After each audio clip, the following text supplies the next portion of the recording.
Quaid Azam rail کے سفر کے دوران اپنے لیے 2 برتھیں مخصوص کروایا کرتے تھے۔ کسی نے وجہ پوچھی تو بولے، پہلے میں ایک ہی برتھ مخصوص کراتا تھا، مگر ایک دفعہ ایسا ہوا کہ میں لکھنؤ سے بمبئی جا رہا تھا کہ کسی چھوٹے سے اسٹیشن پر ریل رکی اور ایک اینگلو انڈین لڑکی میرے ڈبے میں آ کر دوسری برتھ پر بیٹھ گئی۔ چونکہ میری ایک ہی برتھ تھی تو میں خاموش رہا۔ جب ٹرین نے رفتار پکڑی تو اچانک وہ لڑکی بولی، تمہارے پاس جو کچھ ہے فوراً میرے حوالے کر دو، ورنہ میں ابھی زنجیر کھینچ کر لوگوں سے کہوں گی کہ یہ شخص میرے ساتھ زبردستی کرنا چاہتا ہے۔ میں نے کاغذات سے سر ہی نہ اٹھایا۔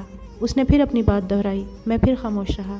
تنگ آ کر اس نے مجھے جھنجھوڑا تو میں نے سر اٹھایا اور اشارے سے کہا کہ میں بہرا ہوں، مجھے کچھ سنائی نہیں دیتا، جو کچھ کہنا ہے لکھ کے دے دو۔ اس نے کاغذ پر اپنا مدعا لکھ کر میرے حوالے کر دیا۔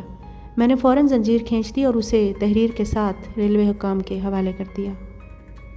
اس دن کے بعد سے میں ہمیشہ 2 برتھیں مخصوص کراتا ہوں۔